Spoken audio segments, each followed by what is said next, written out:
अस्सलाम वालेकुम स्टूडेंट्स। आज हम जिस टॉपिक के बारे में डिस्कस करने जा रहे हैं वो है एयर पोल्यूशन। यहाँ पर हम सबसे पहले एयर पोल्यूशन में ये देखेंगे कि व्हाट इज़ एयर पोल्यूशन, कि एयर पोल्यूशन है क्या। देन जाके हम ये देखेंगे कि एयर पोल्यूशन में कौन कौन से केमिकल्स हैं और उनके प्लांट्स या एनिमल्स पे क्या इफ़ेक्ट हो सकते हैं, और कौन कौन सी प्लांट्स जो हैं, कौन कौन से जो ऐसे प्लांट्स हैं जो एयर पोल्यूशन टू सेंसिटिव हैं। अब सबसे पहले ये देखते हैं कि एयर पोल्यूशन है क्या।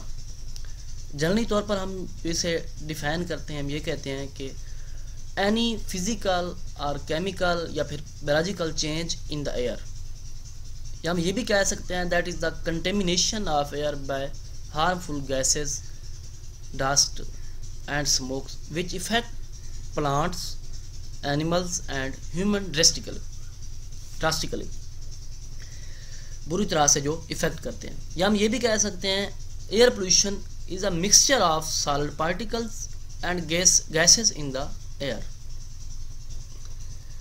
या हम सिंपली से ऐसे भी डिफाइन कर सकते हैं कि air pollution is the presence of substance in the atmosphere that are harmful to the health of humans and other living beings and cause damage to the climate and the या are to the materials.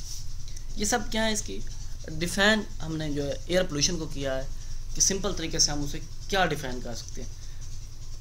Generally तौर पर आपके mind में भी air pollution की जो definition है वो भी एक सेट हुई होगी इस वर्ड को देखते हुए, टॉपिक का नेम देखते हुए।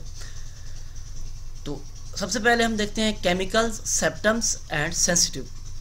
केमिकल्स एयर में क्या है, क्लोरीन है, तो इसके सेप्टम्स क्या हो सकते हैं प्लांट्स के ऊपर, ब्लीचिंग है, लीफ टिप्स हैं या leaf tips and margin browning, dropping of leaves, yellow spots, इनके लीफ का मुरझा जाना, मुड़ जाना, ब्राउन कलर हो जाना, लीव्स का गिर जाना या उनके ऊपर येलो स्पॉट्स बन जाना due to presence of chlorine in air. अब सेंसिटिव प्लांट कौन कौन से हैं, पीच हो गया, आक हो गया और पाइन, ये प्लांट जो है सेंसिटिव है। अगर एयर पोल्यूशन में, अगर एयर में फ्लोराइड केमिकल जो है वो मौजूद हो, ये केमिकल कहाँ से है, इंडस्ट्री वगैरह से जो है सिक्रीट आउट होते हैं या उनकी गैसेस वगैरह जो है किसी और तरीके से एयर में ये शामिल हो जाएं, तो फ्लोराइड में leaf tips and margin yellowness यानी कि क्लोराइसिस, गिर जाना, उनका येलो स्पॉट बन जाएंगे और ख़त्म हो जाएंगे, गिर जाएंगे। लीव्स का येलोनेस में कन्वर्ट हो जाना, इसे क्या कहते हैं, क्लोराइसिस। ड्वार्फिंग, छोटे छोटे लीव्स बनना, लीफ एब्सिशन, लीव्स गिर जाना, डिक्रीज यील्ड, जो आप एक्सपेक्ट कर रहे हैं उस केमिकल की वजह से ना आए। इनमें ग्रेप्स हो गए, ब्लूबेरी हो गया, एप्रिकॉट, ये क्या है, सेंसिटिव प्लांट्स हैं। नाइट्रोजन ऑक्साइड, अब नाइट्रोजन ऑक्साइड जो है अगर केमिकल ऐड हो तो उसका क्या इफेक्ट है, brown spot on leaves, spots बन जाएंगे लीव्स के ऊपर। सप्रेशन ऑफ ग्रोथ, प्लांट्स की ग्रोथ क्या हो जाएगी, स्टॉप हो जाएगी, यानी कि आहिस्ता आहिस्ता मध्यम हो जाएगी, रुक जाएगी। अब ये एग्जांपल कौन सी हैं इसकी, एप्पल है, पेंटो बीन्स जो हैं, ये सेंसिटिव प्लांट्स हैं। इन प्लांट्स में ये सेप्टम जो है नाइट्रोजन ऑक्साइड के ऑब्जर्व किए जाएंगे।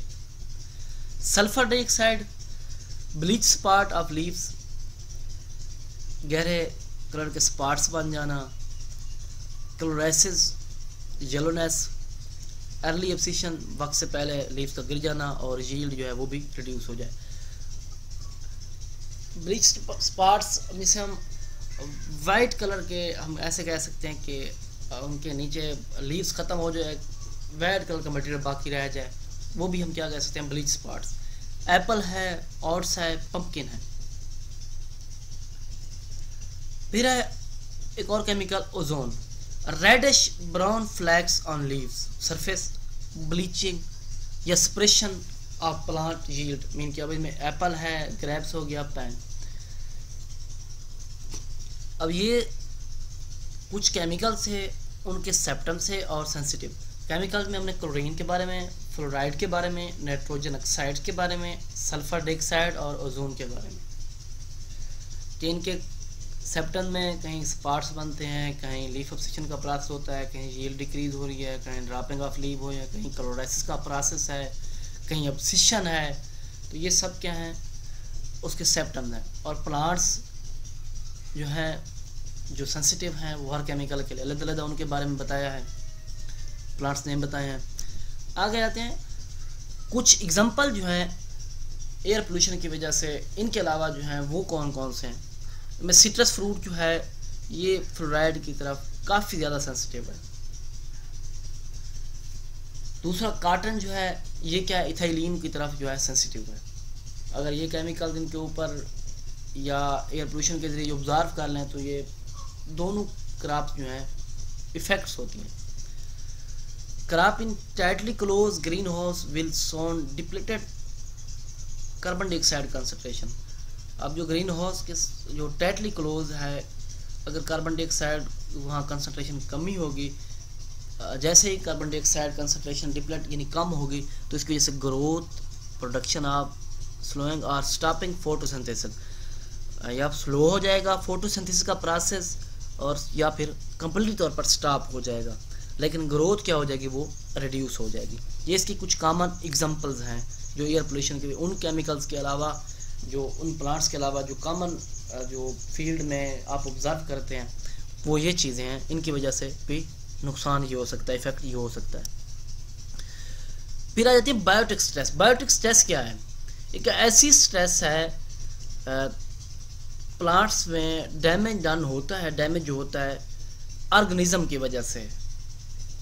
वो ऑर्गेनिज्म कौन कौन से हैं, वायरसेस हो गए, पैरासाइट्स हो गए, बेनिफिशियल या हार्मफुल इंसेक्ट्स हो गए, कुछ वीड्स जो हैं, और कुछ नेटिव प्लांट्स, कल्टीवेटेड या नेटिव प्लांट्स जो हैं, कुछ फंगस वगैरह है, उनकी वजह से जो क्रॉप को नुकसान पहुंचे उसे क्या नाम देते हैं, biotic stresses. Biotic stress is a stress that occur as a result of damage done to plant by living an organism such as, कौन कौन से, बैक्टीरिया, वायरसेस, बैक्टीरिया हो गया, वायरस हो गया, या फंगस कुछ इसकी टाइप्स, पैरासाइट भी हो गया, बेनिफिशियल या हार्मफुल इंसेक्ट की वजह से भी नुकसान पहुंच सकता है, वीड्स, जंगली बूटियां जो होती हैं उनकी वजह से भी, या कल्टीवेटेड या नेटिव प्लांट्स, इनकी वजह से भी क्या पहुंचता है, नुकसान पहुंचता है प्लांट्स को। उसे नेम दे जाता है बायोटिक स्ट्रेस का। फिर आ जाते हैं इन स्ट्रेसेस में disease control strategies in plants, यानी कि ये जो स्ट्रेसेस या एयर पोल्यूशन में जो केमिकल्स हैं, तो प्लांट्स में क्या ऐसी स्ट्रेटजीज हैं जो इनसे बचने के लिए। सबसे पहले जो है मैकेनिकल बैरियर्स हैं, उनमें क्या है, कार्क लेयर।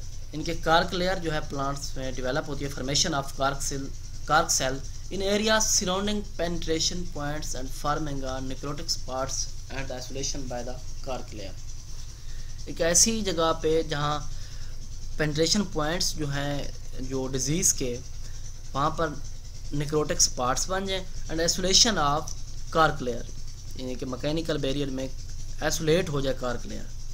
दूसरा क्या है, tylosis restricts pathogen transport through xylem vessel. Tylosis एक ऐसा केमिकल है जो जाइलम वेसल में पैथोजन की ट्रांसपोर्ट को क्या करता है, इनहिबिट करता है। कार्क लेयर जो है, जो पेनिट्रेशन जो टिश्यूज थे कार्क सेल्स के ज़रिए जो डेवलप हो रहे थे, जो पैथोजन्स या जो कोई भी इंसेक्ट हो गया या कोई चीज़ अटैक कर रही थी, वो जो नेक्रोटिक स्पॉट्स बनाते हैं कार्क, उनको स्टॉप करती है। टेलोसिस क्या करती है, जाइलम वेसल में जो पैथोजन या कोई भी चीज़ जो इंटर होती है उसको क्या करती है, रिस्ट्रिक्ट करती है। लिग्निन ट्यूबर्स, थर्ड वन जो है, एक ऐसी शीट है जो invading hyphae increasing the mechanical strength. Invading hyphae के इर्द गिर्द जो शीट बनती है उसे लिग्निन ट्यूबर कहते हैं, और ये भी क्या करती है, सेल वॉल्स को एक मेन सपोर्ट जो मैकेनिकल सपोर्ट जो है, स्ट्रेंथ जो है वो प्रोवाइड करती है। फिर आ जाती है बायोकेमिकल रेजिस्टेंस। मैकेनिकल में तीन तरह की, कार्क, टेलोसिस एंड लिग्निन या लिग्निन ट्यूबर्स। बायोकेमिकल रेजिस्टेंस क्या है, ये दो तरह की, पैसिव एंड एक्टिव। पैसिव जो है that will be present already in the plants, इनके फिनोलिक्स कंपाउंड हो गए, ग्लाइकोसाइड्स हो गए, ग्लूकोज ईस्टर हो गए, and toxic to potential invader. अब जो बायो की तरफ से जो इन्वेडर जो अटैक करेगा उनके लिए ये क्या है, टॉक्सिक केमिकल्स हैं। अब जिस तरह लिग्निन ट्यूबर में था, अराउंड द इन्वेडिंग हैफी, इनके इर्द गिर्द एक शीट बन जाती है और उनको ख़त्म कर देती है। और सेल वॉल को क्या करती है, सपोर्ट प्रोवाइड करती है। एक्टिव क्या है, induce by the pathogen invasion, mean के कैफिक एसिड है, स्कोपोल्टिन है एंड अर्किनोल्स है। कैफिक या स्कोपोलिटन और अर्किनोल्स, ये जब पैथोजन इन्वेजन अटैक होता है तो उस वक्त ये क्या होते हैं, केमिकल्स एक्टिव हो जाते हैं, या इनके ऐसे कह लें कि इन पैथोजन के खिलाफ इनको अप्लाई भी किया जा सकता है। That are the biochemical resistance, इनके आप इनको कोई भी अटैक की चीज़ करती है तो आप ये चीज़ें उनको प्लांट्स को अगर प्रोवाइड करते हैं या उस चीज़ को जहाँ पर इनका अटैक हुआ है कोई भी क्रॉप है तो वहाँ पर ये केमिकल्स उन प्लांट्स को एक्टिव कर देंगे उन पैथोजन्स के खिलाफ। फिर आ जाते हैं हाइपर सेंसिटिव रिस्पांस। अब इसमें क्या है, limited number of cell die, pathogen get isolated in localized necrotic tissues. अब कुछ टिश्यूज या सेल्स को डैमेज करने के बाद पैथोजन क्या है, नेक्रोटिक टिश्यू से क्या हो जाए, जिनको वो डैमेज कर रहा था, ख़त्म हो जाए, उनके अंदर कोई रिस्पांस ऐसा प्रोड्यूस हो कि वो पैथोजन से अलहदा हो जाए। फोर्थ वन क्या है, फैटोएलेक्सन। ये क्या है, इन्हें हम सेकेंडरी मेटाबोलाइट्स का नेम भी देते हैं। ये क्या है, एंटी मैक्रोबियल एक्टिविटी, इनके पास एंटी मैक्रोबियल एक्टिविटी होती है। ये फैटोएलेक्सन भी जो पैथोजन या इन्वेडर कोई भी चीज़ जब अटैक करती है तो ये मैक्रोब्स वगैरह को ख़त्म करने के लिए अपने अंदर एक्टिविटी रखते हैं। इन्हें हम नेम देते हैं एंटी मैक्रोबल एक्टिविटी। जी स्टूडेंट, ये था हमारा आज का लेक्चर जिसमें हमने एयर पोल्यूशन के बारे में थोड़ा सा बस डिस्कस किया है, कुछ केमिकल्स के बारे में, उनके सिम्पटम्स और कुछ प्लांट्स, कुछ हमने उसकी एग्जांपल्स के बारे में डिस्कस किया है जिसमें सिट्रस कॉटन प्लांट्स के बारे में कहा है, बायोटिक स्ट्रेस क्या है और प्लांट्स में डिजीज़ कंट्रोल स्ट्रेटजी क्या है, उनमें मैकेनिकल बैरियर के बारे में देखा है, बायोकेमिकल रेजिस्टेंस के बारे में देखा है, हाइपर सेंसिटिव रिस्पांस के बारे में देखा है और फैटोएलेक्सन्स के बारे में देखा है। नेक्स्ट लेक्चर तक के लिए